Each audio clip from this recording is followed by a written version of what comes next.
할렐루야. 주의 존전에 나온 하나님의 백성들 축복하고 사랑합니다.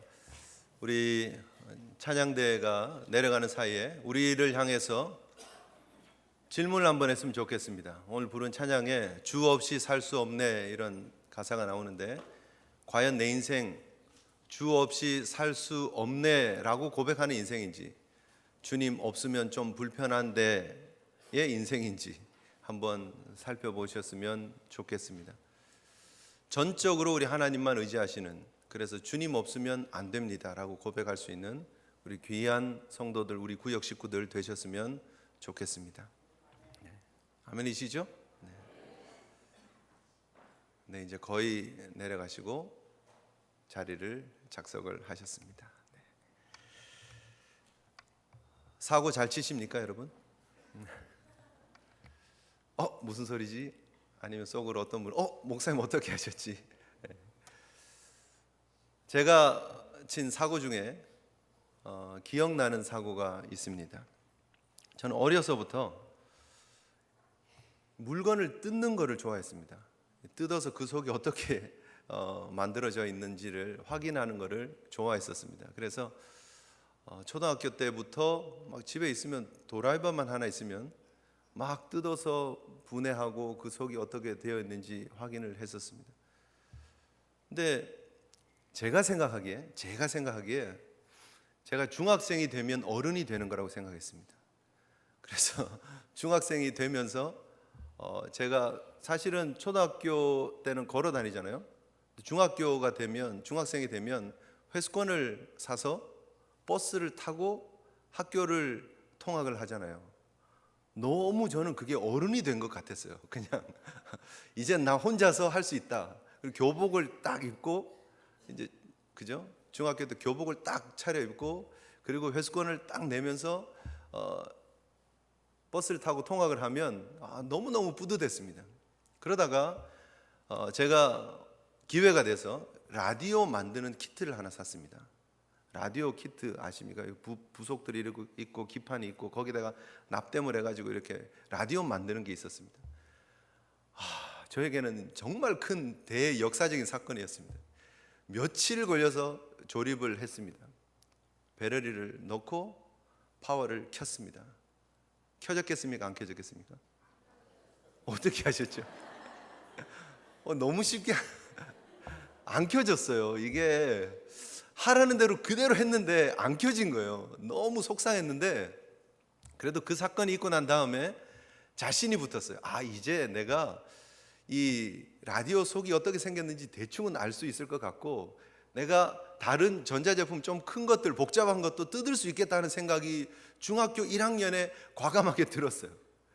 근데 저희 아버님이 음악을 참 좋아하셨습니다. 근데 옛날에는 뭐 이렇게 큰 전축들도 있고 막 그랬지만, 저희 아버님 처음에는 이제 그런 게 없었을 때 집에 이 정도 사이즈 되는 이렇게 양쪽에 스피커가 있고 중간에 카세트 테이프가 들어가는 게 있고 바늘이 중간에 이렇게 왔다 갔다 하는 그 일본의 소모슨사에서 나온 거 있잖아요. 요즘은 삼성 때문에 완전 찌그러진 회사. 거기에서 나온 게 집에 있었어요. 사실 저희 아버님에게 있어서는 소중한 음악 기기죠, 사실은. 그죠? 그때 거기에다가 성음사에서 나온 크롬 테이프, 클래식 테이프를 하나 꽂고 음악을 들으면 행복했던 때였어요, 사실은. 근데 저희 아버님이 그거를 너무 좋아하시는데 제 눈이 왜 거기에 꽂힙니까? 그래서 사고를 쳤습니다. 저희 아버님이 안 계신 날, 저는 제 생각에는요, 이 카세트 플레이어를 다 분해를 해서 다시 조립할 수 있을 거라고 생각했습니다. 왜요? 나는 어른이니까. 왜요? 라디오도 만들어 봤으니까. 실패했지만 그렇게 생각했어요. 그래서 아버님이 안 계시는 날 방 바닥에다가 쫙 놓고 집에 있는 연장을 다 갖다 놓고 분해를 했습니다. 분해는 좀 쉽잖아요, 그죠? 그리고 조립은 어떻죠? 분해의 역순으로만 하면 됩니다. 그죠? 분해하고 다시 역순으로만 하면 되는데 이게 안 되는 거예요. 분해는 다 했는데 나중에 끼워 맞추려니까 이게 들어가지가 않는 거예요. 이게 안에 있는 사이즈들이 갑자기 커진 것처럼 이게 제자리에 안 들어가는 거예요. 뚜껑이 맞아야 되는데 뚜껑이 맞지가 않는 거예요. 사고가 이제 크게 났죠, 그죠? 그리고 이윽고 저희 아버님이 오셨습니다. 낑낑 애쓰고 있는 저를 보더니 아이고 하더니 보자기를 하나 가지고 오셔서 쫙 펴시고 그 위에 모든 것을 담고 어디로 가셨을까요? 전파사로 가셨습니다. 옛날엔 전파사가 있었습니다. 동네마다. 근데 저희 아버님이 잘 가는 전파사로 그걸 이렇게 들고 가서 싹 고쳐서 오셨어요. 이야, 얼마나 그때 가슴이 제가 철렁했는지요. 근데 그리고 나서 또 제 2탄의 사고가 실패했으니까 한번 다시 해야 되겠다 이거. 그래서 다시 아버님이 안 계시는 틈을 타서 또 분해를 했습니다. 와, 역시 한번 해보니까 그다음 조금 이제 그다음에는 어떻게 했는지 이게 기억을 하면서 번호를 이렇게 써가면서 이렇게 분해를 한 거예요. 그다음에 조립이 그래도 좀 용이하더라고요. 그래서 조립을 했습니다. 뒷 뚜껑도 붙이고 나사를 다 조았습니다. 카세트 테이프를 넣고 틀었습니다. 음악은 나왔어요. 근데 바늘이 안 움직이는 거예요. 그리고 바닥을 보니까 나사가 한 5개 정도 남아 있더라고요. 그래서 또 걸렸어요. 그래서 저희 아버님이 다시 보자기에 싸서 전파사로 갔습니다. 그 다음에 세 번째 제가 또 분해를 했습니다. 그 다음에는 바늘도 제자리로 왔다 갔다 하는 거를 봤는데 역시 나사는 한 2개 남았던 것 같아요. 어쨌든 제가 드리려고 하는 말씀은요, 제가 친 사고는 어떻게 보면 그냥 카세트 테이프 하나, 플레이어 하나일 수도 있습니다. 그런데 제가 왜 그 사고를 쳤느냐 가만히 생각해 보면 지금 저희 스티븐 나이 정도밖에 안 되는 그 어린 나이였음에도 불구하고 저는 어른이었다고 생각했습니다. 제가 다 할 수 있다고 생각했습니다. 저희 아버님 허락도 필요 없고 제가 다 해놓고 아무 일도 없었던 것처럼 조립을 해놓고 저희 아버님이 오면 무슨 일이 벌어졌는지 모르게 할 수 있다라고 착각했습니다. 무엇입니까? 어린 나이임에도 불구하고 내가 다 컸다고 생각하고 착각하는 순간 사고를 치는 거예요. 자꾸 사고를 치는 거예요. 그게 사실은 1년에 한 번씩 친 게 아니고 연속으로 해서 계속 백투백으로 제가 사고를 쳤습니다. 근데 마지막에 제가 깨달았죠. 아, 이게 한계가 있구나. 물론 이제 나중에는 궁금하지도 않았어요. 3번 뜯어보니까 그 다음에 궁금하지 않아서 그 다음에는 뜯을 이유가 없어서 안 뜯었기도 했지만 결국 여러분 우리 인생이 그런 것 같아요. 왜 사고를 칩니까? 내가 내 인생의 주인이라고 생각하는 순간, 내가 다 컸다고 생각하고 내가 알아서 판단할 수 있고 내가 알아서 행동할 수 있고 내가 그 결과에 대해서 책임을 질 수 있다고 생각하는 순간 뜯어버리는 거예요. 사고 치는 거예요. 근데 문제는 뭡니까? 감당할 능력이 안 된다는 거예요. 중학교 1학년이 무슨 그 복잡한 기계를 뜯어가지고 완벽하게 조립을 할 수 있겠습니까? 물론 반복적인 훈련을 하면 안 되는 건 아니겠지만 처음부터 그게 완벽하게 되리라고 기대하고 뜯었던 제가 무리가 있죠. 우리 인생도 가만히 생각해 보면 그렇다는 거예요. 우리가 언제 사고 칩니까, 여러분? 조심조심 할 때는 넘어지지 않습니다. 그런데 방심하다가 넘어집니다. 얼음이 잔뜩 얼어 있으면요, 저희들 아무 문제 없는 줄 알고 얼음이 잔뜩 얼어 있으면 문제가 있는 줄 알고 조심합니다. 걸음 하나하나 떼는 거 조심합니다. 그런데 얼음이 살짝 얼은 날, 다 온 게 아니라 일부만 얼은 지역을 지나갈 때 우리가 사고가 나는, 괜찮네. 그리고 걷기 시작하다가 속도를 내기 시작하다가 꽈당 하고 넘어지는 것입니다. 오늘 본문을 통해서 우리가 보는 내용이 바로 그런 부분입니다. 아브라함의 인생 가운데 찾아오셔서 하나님께서 아브라함을 하나님의 택한 믿음의 백성으로 부르시고 하나님의 언약의 백성으로, 하나님의 은혜의 방법으로 내 백성 삼으시겠다고 하신 그 하나님의 계획이 있으셨고 그 하나님의 섭리 가운데 지금까지 걸어왔는데, 아브라함이 75된 아브라함을 하나님이 부르셨습니다. 그런데 이 아브라함이 85이 되었습니다. 10년이 지났습니다. 하나님이 부르신 지 10년이 지나고 나니까 하나님을 신뢰하고 하나님을 의지하는 걸음보다는 이게 하나님 방법으로는 안 되나 보다. 그래서 아내가 제공했던, 아내가 이렇게 합시다 그랬던 하갈과 동침을 하고 드디어 그 하갈이 임신을 하게 되고 그 하갈의 임신으로 말미암아 사레와 하갈이 갈등하고 다투고 하갈이 핍박을 받다가 더 이상 감당하지 못해서 도망가고 난 다음의 장면이 오늘 본문의 장면입니다. 여러분, 우리가 오늘 이 사건을 자세히 살펴보면서 기억해야 될 것이 무엇이냐면 하나님의 방법이 아닌 인간의 방법으로 행하는 모든 일들의 결과가 이러하다라는 거예요. 우리의 삶에 벌어지는 일들을 잘 분석해 볼 필요가 있습니다. 이것이 하나님께서 나를 연단하기 위해서 하나님이 계획하신 시련이고 연단의 시간인가, 아니면 내가 하나님 앞에 감히 자신 있다 해서 내가 내 인생 다 컸다고, 어른이다고 생각해서 가는 그런 일로 인해서 나타난 결과인지를 살펴볼 필요가 있다는 거죠. 내 마음대로 일치고 내 마음대로 사고 치면 결국 나사 여기저기 빠져있는 모습 될 수밖에 없다라는 사실을 우리가 다시 한번 기억하는 이 아침 되었으면 좋겠습니다. 오직 믿음이어야 합니다. 오직 하나님의 방법이어야 합니다. 오직 하나님의 뜻이어야 합니다. 내 인생이 개입되는 순간 인생 복잡해집니다. 내 인생이 개입되는 순간 아브라함의 집안이 완전히 복잡해졌습니다. 아브라함이 가장의 권위가 다 떨어졌습니다. 사례의 인간성, 본성이 다 깨어졌습니다. 지난주 우리가 살펴봤던 게 바로 그것입니다.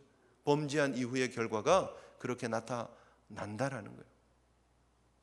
여러분, 인생 빗나가기 전에, 실수하고 넘어지기 전에 하나님 붙잡으시고 하나님께 여쭤보시고 하나님께 기도하시고 하나님과 순간순간 한 걸음 한 걸음 동행하시는 저와 여러분 되시기를 주님 이름으로 축복합니다. 근데 오늘 본문은 사실은 이미 사고가 친 다음이에요. 그죠? 사건이 이미 벌어지고 난 다음이에요. 그런데 오늘 본문이 우리에게 주고 있는 레슨이 무엇이냐? 그럼에도 불구하고 그 사건 속에 찾아오셔서 하나님의 계획을 여전히 이루어 가시는 하나님을 볼 수 있다라는 거예요. 저는 그 사건을 치고 나서요, 저희 아버님의 새로운 면을 보았습니다. 그 전까지 느끼지 못했던 저희 아버님의 따뜻한 면을 볼 수 있었습니다. 제가 만약에 그 정도 사고를 치는 우리 아들을 반복적으로 본다면 화를 낼 법도 한데 저희 아버님 저한테 화를 낸 기억이 저는 없습니다. 그냥 사고 친 그거를 보면 보자기 가지러만 간 거예요. 그리고 보자기 쫙 깔고 다 담고 그냥 가셨던 기억밖에는 없어요. 너무너무 감사하죠. 그런 기억을 주신 저희 아버님께 너무너무 또 감사합니다. 그런데 여러분, 우리 인생이 그렇다는 거예요. 오늘 본문을 보면 마치 이게 비교할 건 아니지만 저희 아버님이 그 일들을 수습해 나가는 그런 과정처럼 우리 하나님께서 이 일들 가운데 찾아오셔서 삐뚤어지고 잘못되어진 트랙을 다시 회복시키는 하나님의 모습을 보게 된다는 거예요. 1차적으로 보면 우리는 단지 하갈이 지금 집 나와서 고생하고 힘들어하고 있는 그런 상황 속에 하나님이 찾아오셔서 하갈에게 은혜를 베푸셨다. 하나님이 감찰하시는 하나님이 하갈을 찾아오셔서 하갈을 위로하고 하갈을 회복시키셨다. 이렇게 우리가 볼 수 있습니다. 물론 맞습니다. 그러나 그것이 궁극적인 메시지가 아닙니다. 오늘 본문에서 단지 하나님께서 하갈을 찾아오셨고 힘들고 어렵고 정말 박해받던 여인을 찾아와서 회복시켜 주셨다의 이야기가 아니에요. 진짜 주인공은 누구입니까? 지금 우리가 계속해서 살펴보고 있는 이 스토리의 주인공은 누구입니까? 아브라함과 사레예요. 하나님이 택한 언약 백성 아브라함과 사레의 이야기가 계속되어지고 있는 중에 하갈의 이야기가 지금 들어와 있습니다. 그러나 이 하갈의 이야기는, 이 조연의 이야기는 결국은 주인공을 향해서 비춰지는 이야기여야 한다는 거예요.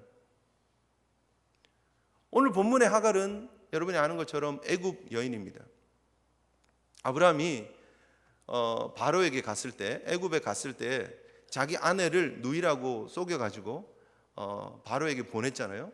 그랬다가 이 사건이 들통나고 바로가 아브라함과 모든 식구들 다 보낼 때 아마 따라온 종인 것 같아요. 그래서 이 여인이 지금 사례가 너무 핍박하니까 더 견딜 수가 없어서, 사실은 사례가 핍박할 수밖에 없게끔 하갈이 이렇게 충동했을 가능성도 사실 많습니다. 그죠? 어쨌든 집을 나온 이 하갈이 갈 데가 어디입니까? 고향밖에 없는 거예요. 그래서 지금 애굽으로 내려가고 있는 길이에요. 팔레스타인 지역에서 애굽으로 가는 그 길목에 술이라고 하는, 오늘 본문엔 술이라고 표현하고 있는데 수르라고 하는 지역에 와 있는 거예요. 대상들이 지나가고 있는 오아시스가 있는 그런 물이 있는 곳입니다. 이 여인이 임신한 여인 아닙니까? 임신한 여인이 그 집을 떠나서 주인 여종의 핍박을 피해서 한 열흘 정도 힘들게 걸어서 지금 술이라고 하는 그 도시의 성벽이라고 하는 이름입니다. 그곳에 와서 거기에서 지금 물을 한 모금 먹고 휴 하고 있는 그 시점입니다. 그때 여호와의 사자가 나타난 거예요. 여호와의 사자가 나타나서 지금 질문을 하죠. 8절에 내가 어디서 왔으며 어디로 가느냐. 하갈에게 나타나서 하갈을 불쌍히 여기시고 던지는 말씀이기도 합니다. 1차적으로. 그러나 엄밀히 말하면 이 질문은 하갈을 통해서 아브라함에게 또 하갈을 통해서 우리에게 던지고 있는 질문입니다. 자, 이제 설명을 해드리겠습니다. 여러분, 이 하갈의 인생을 하나님께서 구벼 살펴보지 않으셨다는 얘기는 아니지만 결국은 이 스토리는 아브라함에게 초점이 맞춰져 있다라는 것이죠. 지금 여러분, 만약에 하나님께서 하갈에게만 초점을 맞춰서 지금 찾아오신 사건이면 어떻게 해야 됩니까? 네가 어디로 와서 어디로 가느냐 라고 하는 질문을 사실은 할 필요도 없습니다. 하나님 다 아세요. 하갈아, 이름도 아시잖아요. 하갈아, 네가 지금 살해의 낯을 피해서 너 지금 도망가는 중이지, 내가 바로 너의 삶을 다 지키고 감찰하는 하나님이야. 너를 살피는 하나님이야. 이제 염려하지 마. 내가 애굽으로 보내줄 테니까 가서 어느 집에 가. 거기 가면 너의 쉴 곳을 줄 거고, 그리고 거기에서 먹고 자고, 거기에서 이스마엘을 출생을 하고, 그리고 그 다음에 너의 삶을 살아가렴. 내가 지켜주고 보호할게. 이래야 스토리가 맞는 거예요. 그죠? 하갈에게 초점이 맞춰진 스토리라면 하나님이 그렇게 보호하는 게 앞뒤가 맞는 거예요.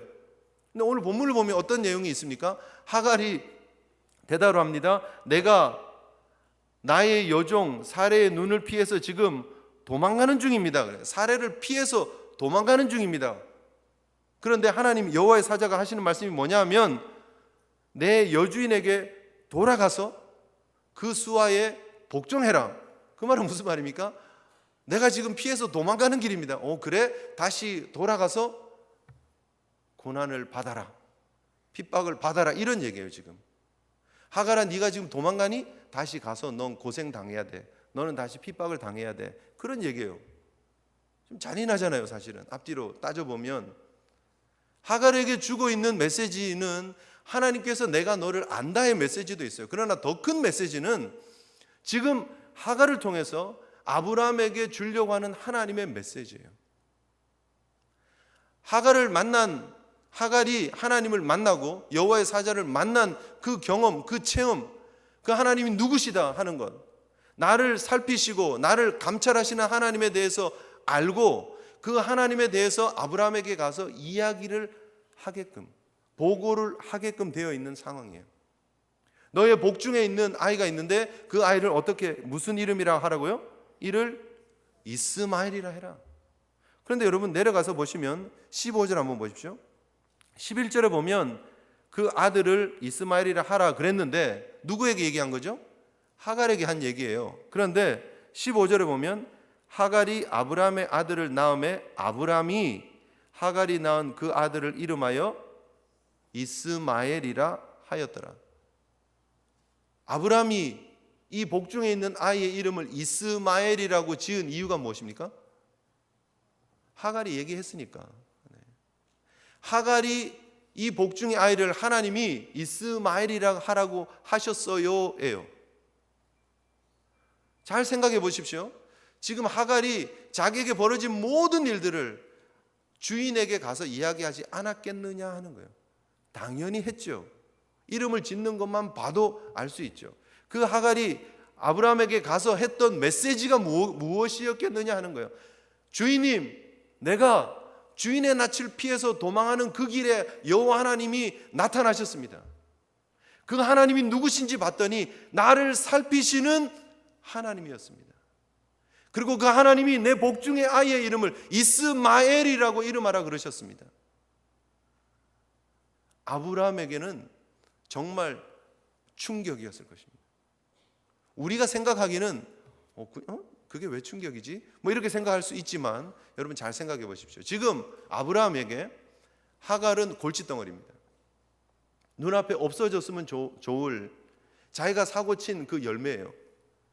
그런데 이 하갈이 임신을 하고 배가 불러오면서 집에서 난리가 납니다. 사례하고 하갈하고 자꾸 싸워요. 그리고 그 중간에 있는 자기는 너무 힘든 거예요. 지금 첫째 부인, 둘째 부인이 막 싸우니까 너무 힘든 거예요. 그런데 하갈이 어느 날 눈 뜨고 보니까 사라졌어요. 어휴, 알턴니 빠진 것처럼 행복한 시간이죠. 사실은 이 하갈이 떠났던 한 20일의 기간 동안은요, 사실은 집안의 평안이 다시 돌아온 것처럼 회복되었던 시간일 수 있습니다. 그런데 그 아브라함에게 그 문제가 사라지고 난 이후에 아브라함이 가질 수 있는 영적 레슨은 어휴, 큰일 날 뻔했네요. 그런데 시간이 지나면 사람은 반복해서 사고를 칩니다.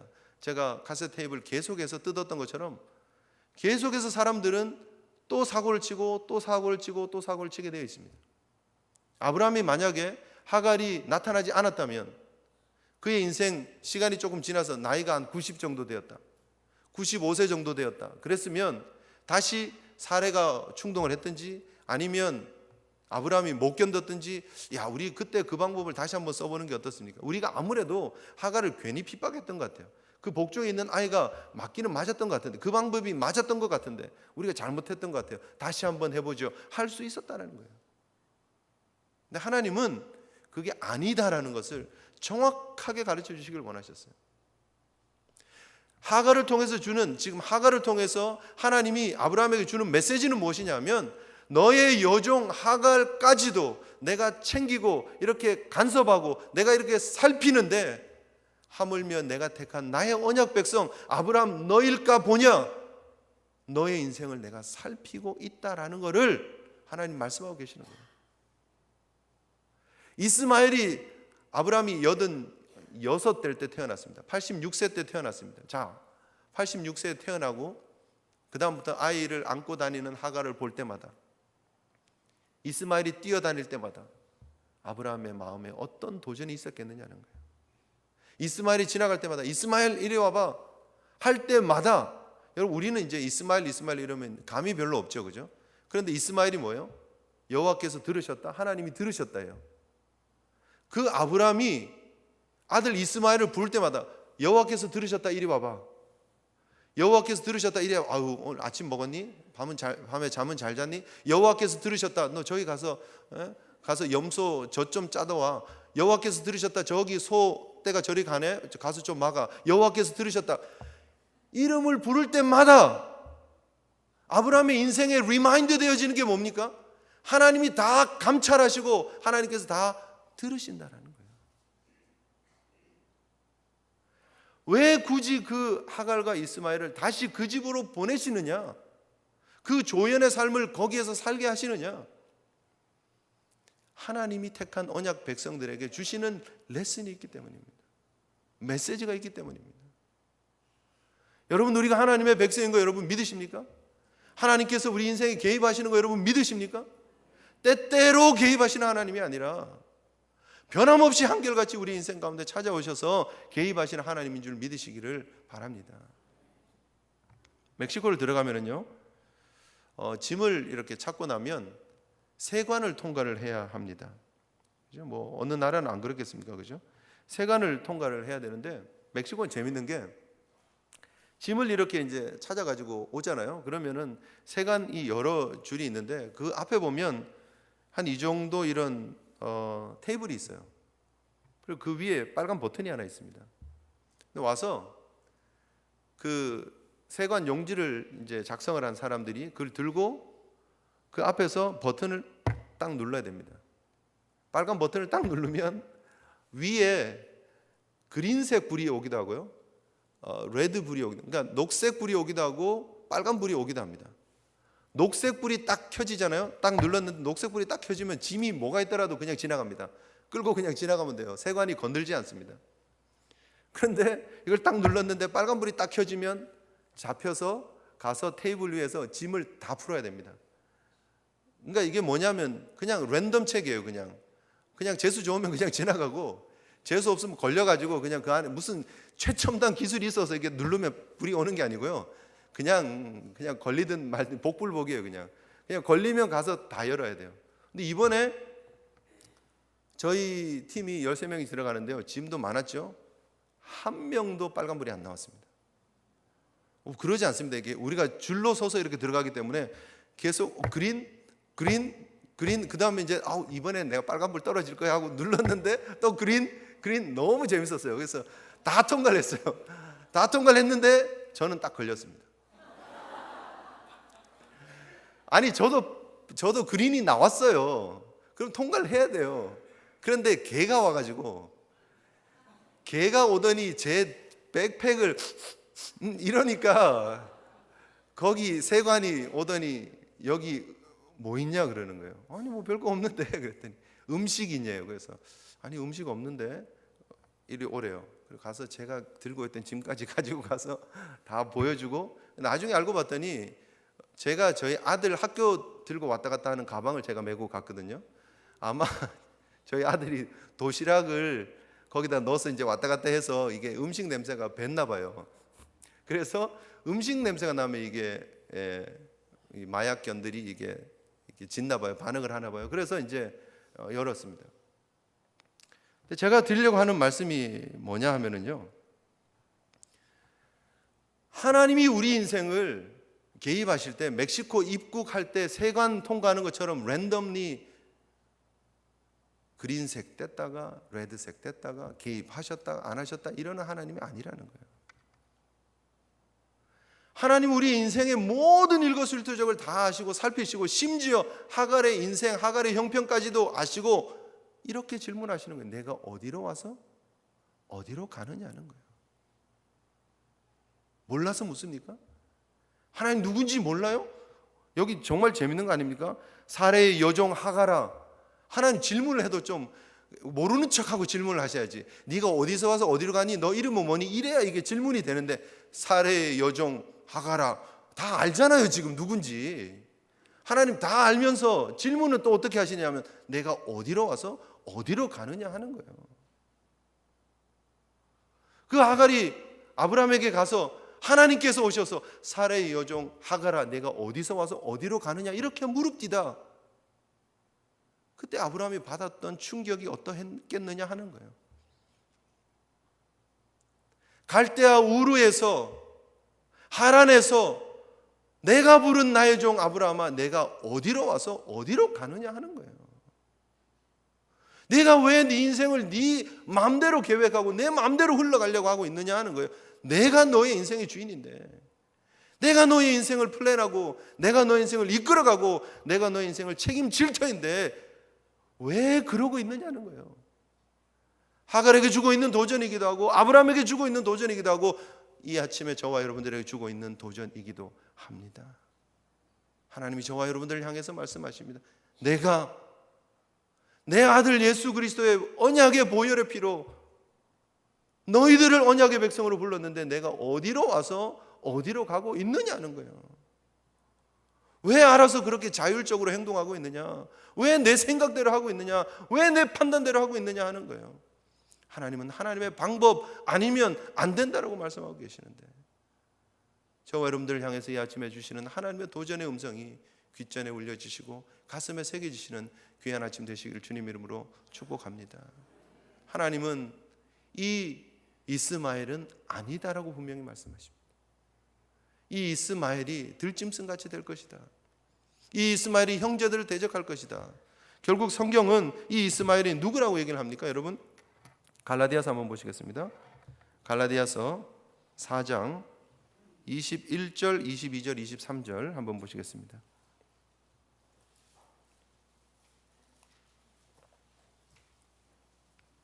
갈라디아서 4장 21절, 22절, 23절입니다.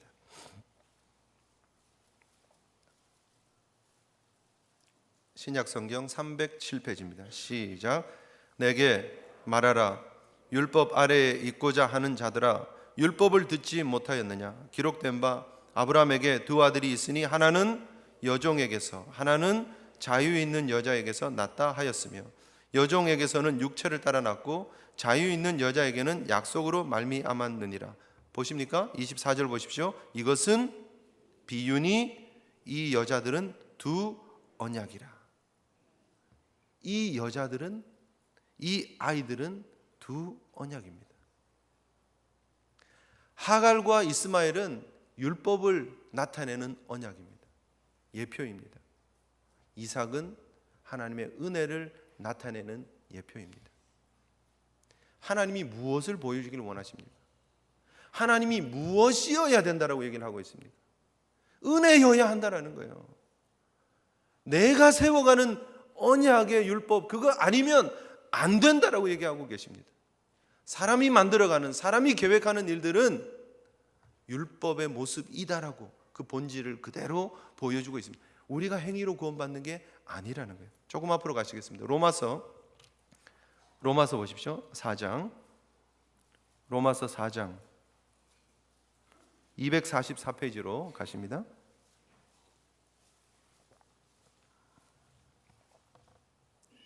로마서 4장 1절 2절 시작.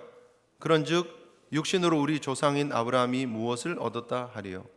만일 아브라함이 행위로서 의롭다 하심을 받았으면 자랑할 것이 있으려니와 하나님 앞에서는 없느니라. 행위가 아니었다라는 거예요. 율법으로 말미암는 이스마엘이 아니었다라는 거예요. 하나님이 정말 원했던 것은 이삭이었습니다. 은혜였습니다. 언약이었습니다. 우리 가운데 하나님께서 지금도 말씀하고 계십니다. 아브라함 사실 형편없는 인생입니다. 우리랑 견주어 봐도 특별히 나을 것 없는 인생입니다. 그런데 하나님께서 그 아브라함을 부르시고 아브라함을 교훈하시고 아브라함에게 메시지를 전해주시면서 아브라함아 제발 내가 하는 방법이어야 한다. 은혜여야 한다. 예수 그리스도의 십자가여야 한다. 그거 밖에는 없다. 그것으로 너의 언약이 완성되어질 것이다. 그것으로 내가 나의 백성이 될 것이다. 그것만이 믿음이다 라고 메시지를 주고 있는 것입니다. 저와 여러분들 향해서 이 아침에 하나님이 주고 있는 메시지이기도 합니다. 여러분, 우리가 행위로 하나님 앞에 의롭다 하심을 얻을 인생이 없다라는 거예요. 예수 그리스도의 보혈밖에는 없다라는 사실 여러분 기억하시고, 하물며 여종 하나의 인생까지도 살피신 하나님께서 하나님의 택한 예수 그리스도의 보혈의 피로 구속해 주신 하나님의 백성 저와 여러분들을 지키시고 보호하시고 인도하시고 살피시지 아니하시겠느냐? 그리고 그 하나님께서 계획하신 그 구원을 완성시키지 아니하시겠느냐? 여러분, 믿음으로 하나님 앞에 나아가시고 반응하시는 저와 여러분 되시길 주님 이름으로 축복합니다. 네. 우리 하나님 앞에 잠시 기도하는 시간 가졌으면 좋겠습니다.